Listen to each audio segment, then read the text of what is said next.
Much better music this week, Deb. You like that one better? What was the genre there? Yeah, I did a little bit more digging around in Epidemic Sound, which is the place that I pull all my music and stuff from, because you got to switch it up a little bit. And I'm like, what would Emily like? If I were Emily, what would I like? And I thought, Emily would groove on this. Oh, Emily grooved. Emily grooved. Did you know I was a reggae DJ in a previous life? You know what? You probably mentioned it at some point, and I buried it in this noggin, my noodle, and it's one of the noodles that's in my spaghetti bowl of a brain of noodles. It must have come up when I was like listening to different things, and I was like, yeah, all right. Well, my point being, I'm a bit of a music snob, and you did good this week. You did good. Hi, Kyle's with me. That was fun. I dug it. Oh my gosh. Welcome, you guys. Welcome. I'm so excited. It was so wonderful. And Deb, thank you for organizing this and putting it together and gathering us Island of Misfit toys all up together. Absolutely. Rebel. We are the Sparkle-Hearted Rebel Misfits. That's us. Woohoo. And you know what I did, honey? You guys, we have a structure this week. We have a structure, and I printed it out. Yeah, and I printed it out. We are planning it. We are getting it. I love it. So I will keep us on track, Deb, because I've got the notes here, and we've got. Because we need one person to do that. We need one person, at least one of the two of us, to do that, and it won't be me. Let's just be real. I volunteer as tribute. Oh, I love seeing these comments. This is amazing. Okay, you guys. So, for those of you who actually, I'm curious, drop in the comments. Drop if this is your first time or second time, since this is our second live. I'm curious what. Hi, Edith from Minnesota. Aren't you in Minnesota, Deb? I'm in Minnesota there, don't you know? Yeah, I live in Minneapolis there. I was hoping I'd get that accent. We'd like to take the boat out on the lake there occasionally. Oh, yeah. Oh my God, I'm so excited. So first time, we've got some first timers. Okay. Oh boy. We should probably have the let's see, first time, second time. For your first timers, buckle up. Get ready to take notes. Get ready to plug your ears if you're sensitive to swears, because that's kind of what I do. Oh, good. We got some second timers. Okay, Deb, we didn't scare everyone away. This is awesome. Yeah. You know what? But if we do scare people away, that's okay. Because, the people that are only going to hear us are our people anyways. So, God bless them. Our Island of Misfit toys here. Okay. So we decided last week, we talked about why the market is broken. Short summary on that one. Yay, Kashoff, yay, welcome. Short summary on what's happening, essentially. And Deb, I'll give the TLDR and then feel free to jump in. Basically, challenging political climate makes for a challenging economic climate with greedy CEOs who only care about the next quarter, means everything is either being offshored. We're in the middle of this AI bubble, so they're trying to put as much as they can onto AI, even though they're now rehiring the people back. We've got federal government layoffs, hundreds of thousand people competing on the market. The short of it is we have fewer jobs for more people looking for work. What did I miss, Deb? Absolutely nothing other than the fact that, so with a lot of the people being laid off, are actually recruiters. So recruiting departments now are being staffed by people who are like half the size or a third of the size that they were. Yeah. And then they're hiring people in who don't necessarily know how that company works, and then trying to, and then they're being fire hosed, inundated with 4,000 resumes for one position. It's just a perfect storm, a perfectly ugly storm. A perfectly ugly storm. And I just give a shout out to Greg. Greg has been a long time fan. We have a connection. So hi, Greg. Nice to see you here too. Oh my gosh. Yeah. So that's basically what's happening in this market. I've been doing this for 10 years. This is the most challenging market I've seen in my 10 years. I was not coaching during the Great Recession, but friends of mine who were said that this is more challenging. Not saying that to discourage you. Nope. But if you are in this hunt, what I hear, Deb, from people all day long, I used to get snapped up. I used to get job offers, no problem. Oh yeah. I would put on my open to work and people would be reaching out to me. I used to go through 2 interviews and I'd get the job. None of that is happening anymore. Nope. And if you guys are experiencing that, you are definitely not alone. That is the common. I saw some study that said it's about 6 months to a year now is the length of a typical job search. Absolutely. And that's for people who are like been in the job market for, or who have a lot of experience, like people who you'd think would be snapped up in a heartbeat. It's really kind of crazy actually right now, y'all. And I personally, I got laid off March of 2024, job searching literally for 3 years. In fact, I met Emily by following her because I was looking for advice on LinkedIn and I was like, okay, this is BS. Ooh, who's this woman? And I was immediately like, oh, here's someone who's actually smart and who's actually giving practical advice. Imagine that. But and I started following her. And then at one point she was like, Deb, we should talk. And I was like, please, let's. Because I was so like, oh my God, Emily is amazing. And now here I am it's like a dream freaking come to LinkedIn. Dreams can come true. Stop, honey. You are. Oh my God. I'm so glad we're teaming up on this. So we talked about why the market was broken last week. This because I'm adjusting my notes because we're being all organized this week, Deb. Where is this market blocking your search? And so I had asked you guys. So I printed all my shit out and I like didn't print the 5 questions because I'm awesome like that. I'm going to pull up my LinkedIn on a different window here. And then you look at it. Oh, here we go. This one, absolutely agree on this, Leah or Leanne. F-bombs are good for you. We know this, especially with the way that this cluster F of a market is right now. Like sometimes it's the only way to get through it. And I got to be honest with y'all. We're not telling you these things to like scare you or put you in a miserable. We want you to realize you can't get to where you want to go until you know where you are. Right? You have to know where your starting point is in order to get to where you want to go. Right? And so the starting point is, the starting point is effed up market, everything, blah. And so that's just the reality, right? That's where we're starting from. Yeah. So that's why I was asking you guys where you're getting stuck on the search, because what I'm seeing as a pattern is that because the search is prolonged. First of all, people are going, what's wrong with me? Because I had no problem landing a job in the past. And now I'm having a lot of problems landing a job. Okay. So there's just to establish and am I frozen? Am I good? Can you hear me, Deb? You are clear as a bell. Perfect. My computer hates me with the fire of 1,000 suns right now. And so when I was clicking around, stuff was freezing. So I just wanted to make sure. I will restart you later, baby. I promise. Okay. Not right now. I love when I'm starting logging into Zoom and they're like, Zoom wants to restart. And I'm like, not right now, girl. Okay. Biatch, leave it alone. Okay. So what happens is people are on a prolonged job search. They start questioning if they're qualified, what's wrong with them. And then what I see, Deb, is they go, I'm going to expand my search. I'm going to go for more titles. I'm going to go for different industries. I'm a jack of all trades. I have fit into so many boxes in the past before. So I'm going to expand my search, which I totally understand, particularly when you're like, fuck, I got to pay the mortgage next week. I need something. I totally, completely understand that instinct. However, I believe that is the wrong way to go about it. And Deb agrees.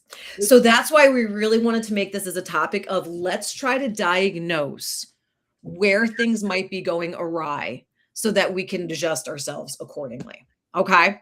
So I asked you guys on LinkedIn and in my emails, 5 options. Number 1, finding real relevant jobs. Are they actually real? Why are they appearing and disappearing?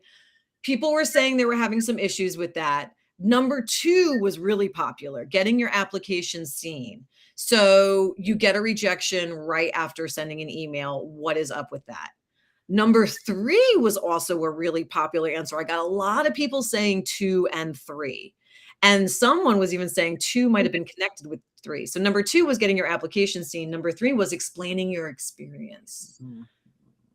And that is, I think, the really big one. How to get your experience in a way that other people can then understand you and go, I get it. You're the person. I got to tell you, Deb, I was talking to a job seeker yesterday. It was like talking to ChatGPT in real life because his resume was in front of me. His LinkedIn was in front of me. This was a potential client. I talked to him for 30 minutes. I still couldn't tell you what he did. Nope. And he knows that. He's like, I have a positioning issue. Like, this is where it was I really appreciated it. Cause he's like, I've done this. And this is what I think it really comes down to. And the reason I said it felt like it was talking to chat is because the words that this was a very business sales oriented person. And it was like, he might as well have said synergy. Like all of the classic words were just coming out. By the way, those are banned in my AI usage. I have a whole list of words and synergies right at the top that gets banned that I never ever use. It's like, all right. Oh, and Deb, while I'm going through this, I see a lot of cool stuff coming in the chat. So let me know. Let me go over these other options here, and then let me know if there was something noteworthy coming in there. Yep. Number 4, then, so explaining your experience. So getting your application seen by a human is number 2. Explaining your experience is number 3. Big problems with that. Number 4, getting actual humans to engage with you and reply in terms of networking conversations, in terms of outreach. I just got to say real quick on that. I've been doing this 10 years.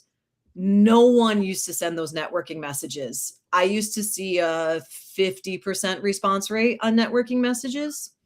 I'm now seeing 10% or less. That's not a message problem. That's a volume problem because everyone's doing it now. Yep. No one used to contact the recruiters or hiring managers, and now everyone is. So now the point recruiters are like, please don't message me. I need to make this a fair process. Yep. Okay. So in terms of the getting someone to actually reply, no, you can make your messages shorter. You can make them tighter. You can limit them you can make it just one ask. I tell people, don't ask for 15, 30 minutes of your time anymore. No one's got time for that. Nope. There are things you can do to try to make the message be more response worthy. But even if you do all those things, I'm still seeing about a 10% response rate. Yep. So there's no easy answer to number 4 other than because everyone's doing it, it's harder to stand out that way. Deb, anything you want to add to that? What about the number 4, the standing out? Yeah, the standing out thing. So for me, what I've found has been really useful is be human. Fuck yes. Don't write I'd like to be considered for the blah, blah, blah. Just be like, hey, this is what I can do. And I'm like short and sweet. Because you think about it. You got their recruiting department's a third of the size that it used to be, right? And so they're being inundated, right? So you can't give them a whole, like some people want to give their whole history in an IM or in a DM. And it's like, no, you need to be like, just like if you're at work and you're like, this is what I do. This is who I do it for. And you said you need this, and this is what I've done. Consider me, and be a human about it. Like put something like human in the description. I'll usually say, wow, this job looks super cool, or something, typical Deb. Be human and be yourself, because everyone, and here's the AI word, beige. Everyone thinks that they need to be professional and be corporate. And I got to tell you right now, y'all, that is why you are not being seen. That is why you are invisible, because you are blending into the walls of LinkedIn when you're not being yourself. Yeah. I would say, just to piggyback on that, if you guys are sending out recruiter messages, and I've seen in the comments, like some rules are saying, please do not send a message. Yep. If they say do not send a message, you have to honor that. Yeah. But if they don't send it and you want to send a message, number 1, apply first. Yep. You have to apply first, because they're going to say to you, great, go apply. Okay. So you want to be able to say, I just applied to this role. That's number 1. Number 2, I like to say it as, let's say we're sending a message to a recruiter. I'm fine with emailing recruiters. Hiring managers, I don't email. Yep. Recruiters, that's their job. I'm fine finding their email address with Rocket Reach or Hunter.io and emailing them because I don't pay for premium. I don't have the message option. Yep. If you're not emailing them and you're sending a message on LinkedIn, you can always request to connect with them and add a message to that connection request. Okay. But if you're doing that, it's like 200 characters. You got 220 characters or something. Basically what it is job title with rec number if you can, because especially if it's a big company, it makes their job easier. I applied for this role. Here's the rec number.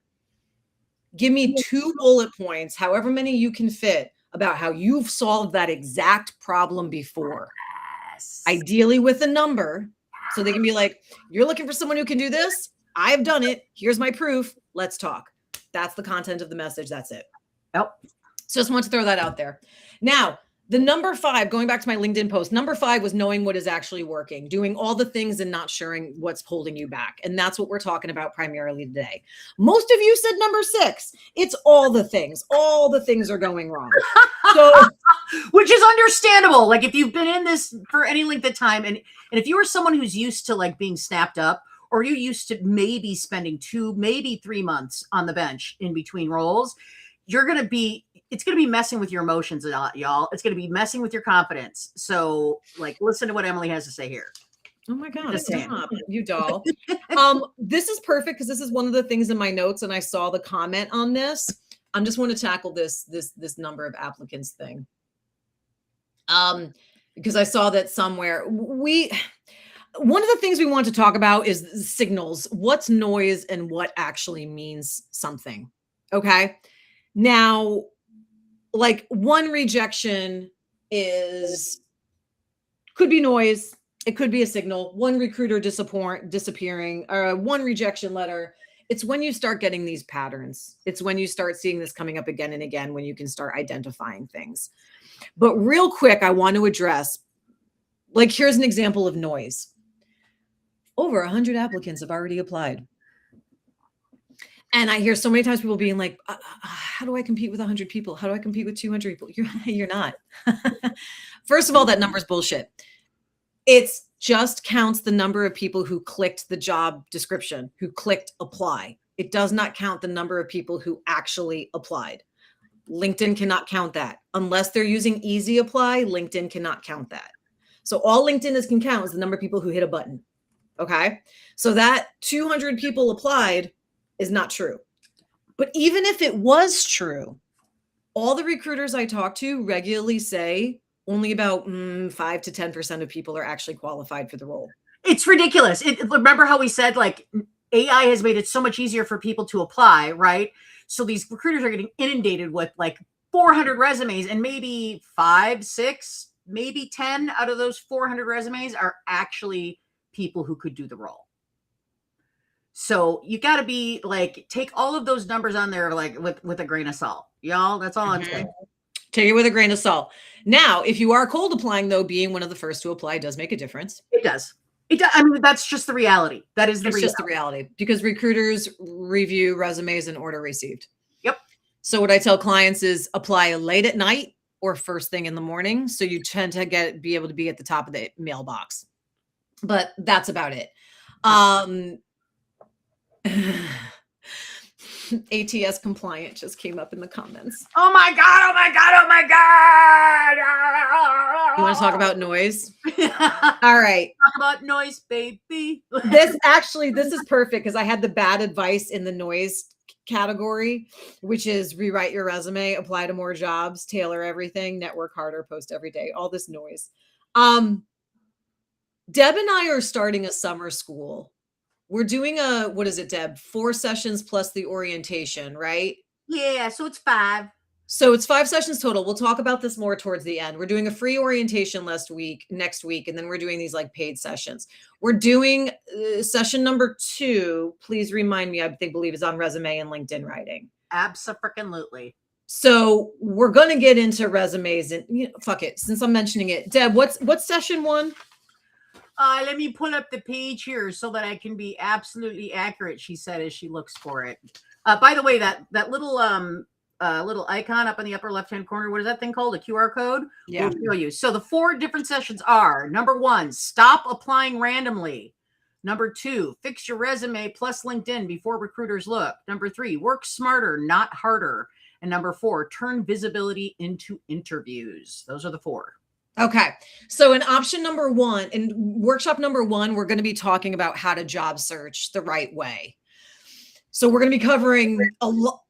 The reason I'm bringing this up now is like what I'm about to say, we're going to be covering in depth in week 1 of summer school. Week 2, we're doing resume and LinkedIn. Week 3 is really Deb's domain, all about how to use AI the right way. I got to tell you, Deb's a fucking genius when it comes to this stuff. So I'm going to be learning from that. And then week 4 is interviews and networking. Now, all that back to this, what we're currently doing. A couple of you asked, oh, good. Someone did answer. Yes, it was Rocket Reach and Hunter.io are the email lookup tools. There's tons of email lookup tools out there. Just search online for free email lookup tool. I like those two personally. They've always done well by me. I think you get 3 to 5 searches per website. Yep. And then just go to a different one. Another quick question that people were getting was, is premium worth it? I tell people to give it a try. Most of the times you can get a free month from someone, a free month or 2-3 months. And I tell people to do it. Now, I liked it, but I'm an AI person, and I liked using the AI comparison as a quick little look to see whether I was a match for it or not. Because sometimes it would catch stuff that I wouldn't catch in my thing. But honestly, y'all, you don't have to have it. I mean, that's the reality. You don't have to have it. It makes your job search a little easier. There's some things that like little tweaks and stuff in there that'll make things a little bit easier, but it is not required by any means. That's my personal opinion. That's my story, and I'm sticking to it. Did you find the AI evaluation was helpful? I actually did. But accurate. I actually did, but that's because I know how AI works. Okay. So I would know sometimes it would be like, oh, it didn't catch that I have this. And that's because I didn't set it up right on my profile. Here's the thing, y'all. AI is no better than anything else. Garbage in, garbage out. If you have not put the information on your profile, it is not going to compare you in the role to that. Right? So a lot of people look at that AI generated thing and they're like, oh, it missed my blah, blah, blah, blah, blah, blah, blah. And it's like, did you put that in your profile? If it's not in your profile, the AI will not catch it. It cannot read your mind. It is not in the room with you at any given moment.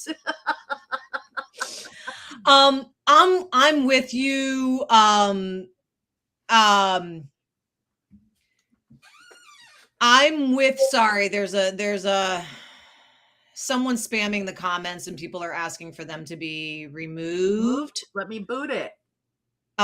Gideon, Aphalayan. I don't know if you're able to boot or take a look, but there seems to be a lot. I think I booted him. I think I did it. I think I have the power. I have the power. Okay. This is why we can't. Okay. All right. I have such, okay, good. You guys done. Stop. Thank you. I have such respect for desperate job seekers and I appreciate that, but this is not the space. Okay. I'm responding to you guys. Good. Okay. Thank you, Deb, for the power. I agree with you on LinkedIn Premium. I've never paid for it. So I've used it for free when people have given me, every LinkedIn Premium user gets free codes. Fuck, post it on LinkedIn. Hey, I need a free month of premium. Who can hook me up? Everyone's got free codes. They will give them out. What I tell clients is use it strategically because they suck and they've been like fully narrowing what you can do in the free version because they're desperately trying to get you to pay. The messaging is the only thing to me that's like truly valuable. So what I will say to clients is get your whole list together of people you want to message, get the free month of premium, send your messages out. Then cancel it. It's great for that. What I liked it for was being able to see who was viewing my profile. Because then I can go and see like, oh, this person was viewing my, let me find out about this.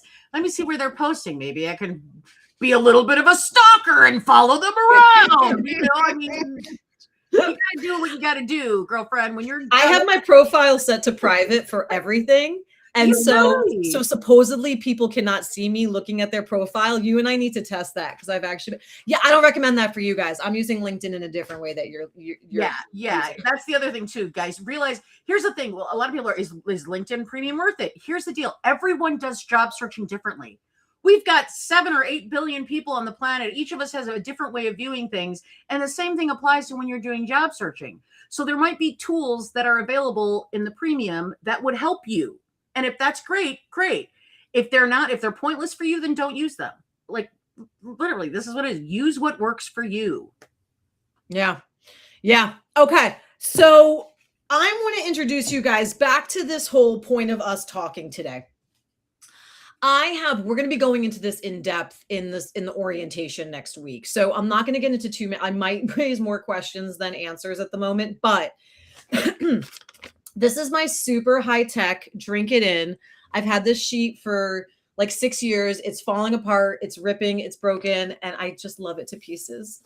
And I'm never going to change. But this is my 5-step process that I recommend when you're going through the job search. And notice that job search is the last step. Okay. Applying for jobs is the last step. So when we are thinking about, we know this market sucks. We know this market is broken. We know that there are shitty recruiters and ghosting and scammers and all that stuff out there. And that shit is outside of our control.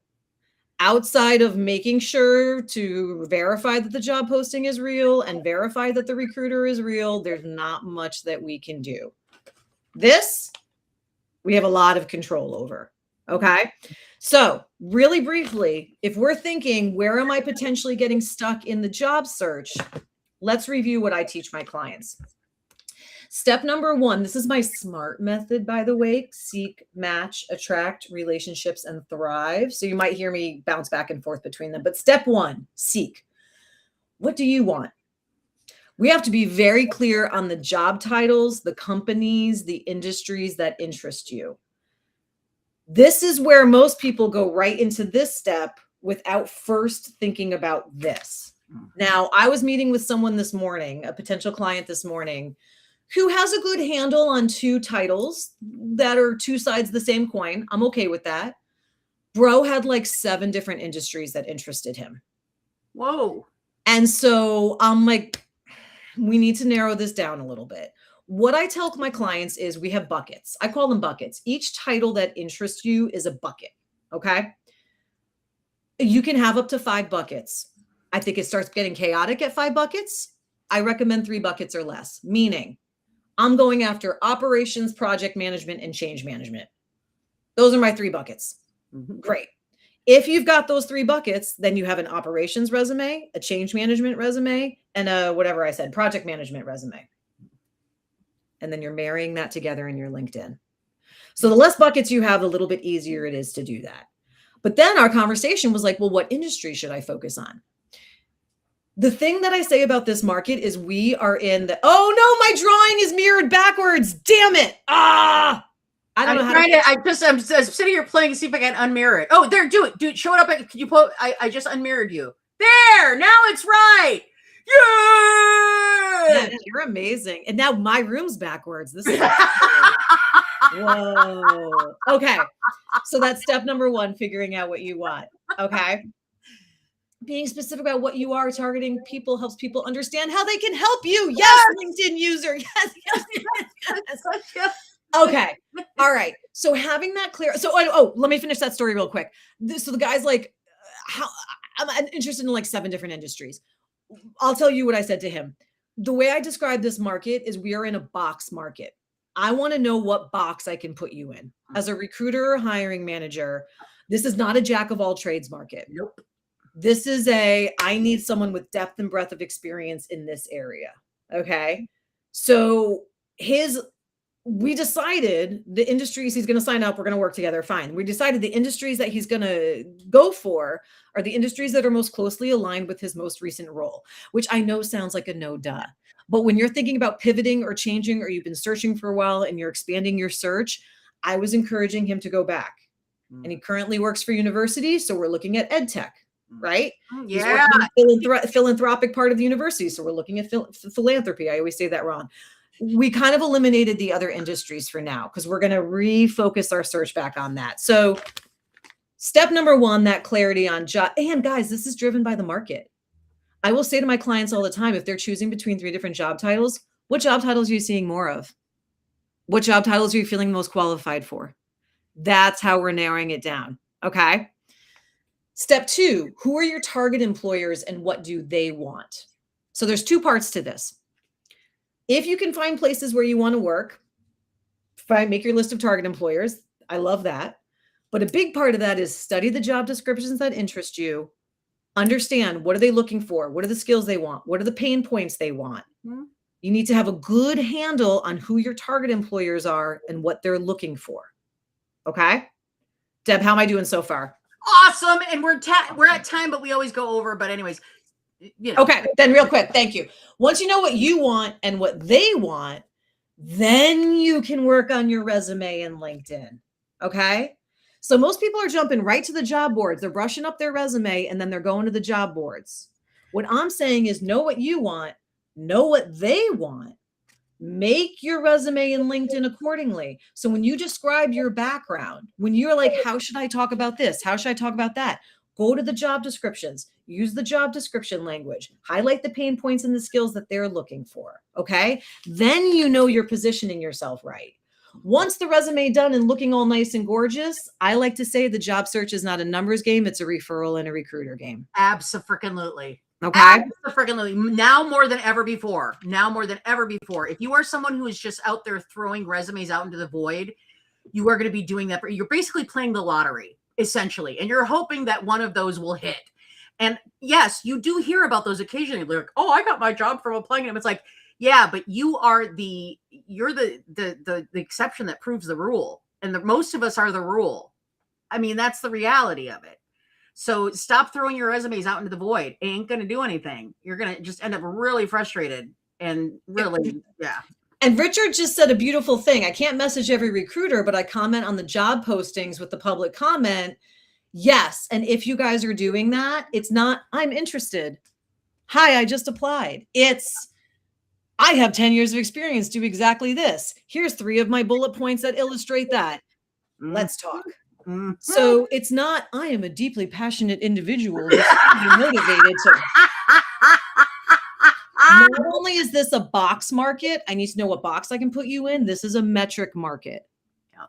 I need you to talk about the results that you've brought because this is how you stand out from the other people. They don't care what you do. They don't care what you did. They want to know what you produced. Deb, I can't wait for summer school because I'm now keeping all of these generic crap resumes that I'm reviewing and being like, I can't wait to teach people the better way to do this. The generic crap is where you're talking about tasks and responsibilities, and it sounds like everyone else's resume. What makes you stand out is the results and outcomes from those generic crap tasks and responsibilities. So that's what we're going to be covering in summer school. Now, my God, we're over. Of course we are. I only got halfway through the producer notes. Let's do a quick little, I just want to give you guys an action item. Okay. Go to the last, look back at your job search. And Deb, I believe you have a prompt on this. Go back on your job search. Where have the interviews come from? Did they come from referrals? Did they come from recruiters? Did they come from cold applying? Let's go back and look at what has worked well for us in the past so that we can try to replicate that going forward. Now, you might need to be doing all the things. I used to not even have my clients bother with job boards. Yeah. Not even bother. In this market, if you're like, fuck, I got to pay my mortgage next week, I'm dying. Yes, we're doing it all. Yep. But we're not sacrificing this to do this, right? Absolutely. Okay. So if we're looking back on our past, so a little evaluation can be what has worked for me in the past. Because I can't, and it sounds so stupid, Deb, but like I'll have people be like, you know, now that you mentioned it, my last 3 jobs came from my network. I haven't really talked to my network so much. Now, not saying that not you guys haven't. I'm sure you guys are doing all the things. Yeah. But it's just worth doing that little, step back. Those things that you don't think about that. And here's the other thing that gets me is that people are like, oh, I'm going to change everything. And they change everything. And then they can't see what's actually working. Like you need to have a strategy, right? And if that strategy, you've been working it for a month and a half, 2 months, and nothing's happening, perhaps it's time to investigate the strategy and strategize the strategy. So let's get this. You guys are amazing. Oh my God. There's so many questions I want to answer. Okay. Thank you, Deb. You're awesome. So here's what's happening, you guys. Let's lay this out. Deb and I are still going to be live each week. We through the rest of the summer, well, not like the last week. My daughter's birthday is the end of August, so I'm going to take that week off. But we're going to be live every Thursday. That's not changing. Each week we've got it all laid out. We're covering different topics, et cetera, et cetera. Those are always going to be free. But then what we're also doing is this summer school. Okay. So the summer school starts next week. It's going to be every Tuesday at noon for 5 weeks, starting next week. Next week is orientation. Orientation is free. We're going to be diving deep into this. You guys are going to be doing a score. I don't know if I'm still mirrored. I don't know. You're not. You guys are going to be doing a scorecard. We're going to get deep into it about where you're getting during the orientation. And we're going to get a little bit more into some of these tips and things, some of these questions that are here in the chat, we're going to be addressing during the orientation.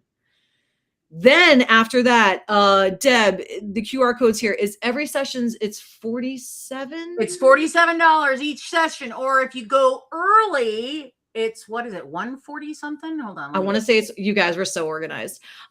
We did an early bird discount. You'll see this on the beautiful landing page that Deb did. But if you want to join summer school, orientation is free next week. Come join, see what it's about. Then we're doing 4 paid sessions after that. Each session is $47 a piece. We have an early bird that if you buy the early bird, if you buy all 4, you basically get 1 free, I think. And then after that, it's just pay per session. So, and what we're going to do is you'll see, we're going to be developing more, talking about it more next week, but each session is going to have prompts and resources and action items. And we're going in depth, how to do these things how do I find jobs that were posted right away? We're going to talk about it. We just absolutely do it in 30 minutes. Absolutely. So, but we're still always going to be live on Thursdays, guys, doing this. We're still going to be here. Yeah. So scan the QR code, sign up for the newsletter so that you can get information on it. Deb, I fucking dominated this and I apologize. What do you talking about? This is what you do. You know this stuff better. I'm simply someone who like follows along. I'm like, Emily, whatever you say. Yeah, but your AI stuff is next. I can't wait for your AI session. I will say so that I posted it in the chat, y'all. I put the costs and everything in the chat. I'm also going to dump this. It's available at the QR code, right? But just in case, if you're someone who's on your phone right now and you can't do the QR code, you can go to that link and see all the info on it. There is a free prompt that's on there. And I actually have the prompt from last week as well. Like I'll be building onto the prompts here so that every week we're going to have a new one. And what else did I have to tell you? I can't think of anything else. Can you think of anything else that we need to let people know? No, I'm just catching up on oh my God. Can you save this chat?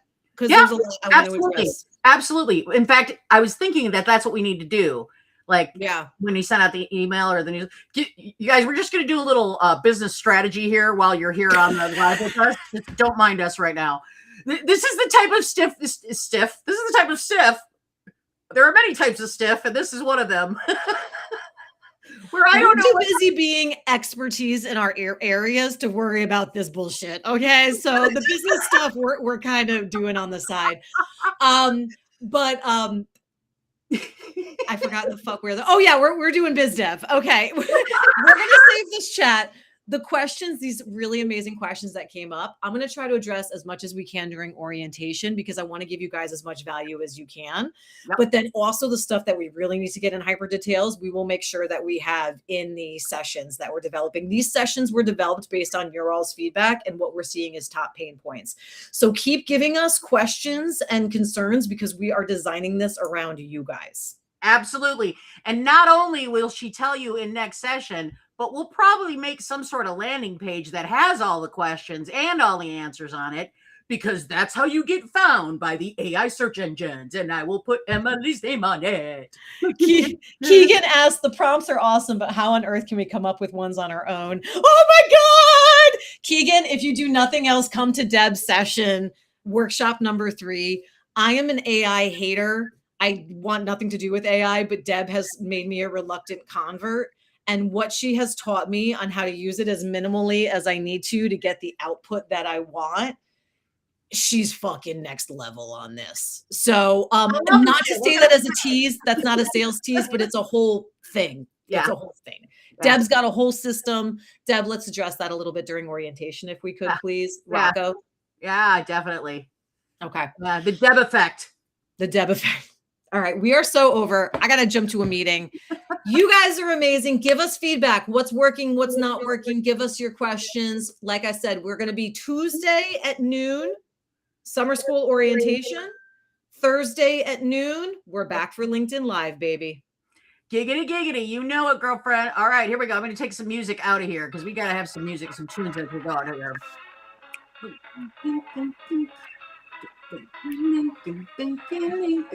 Are you saving the chat?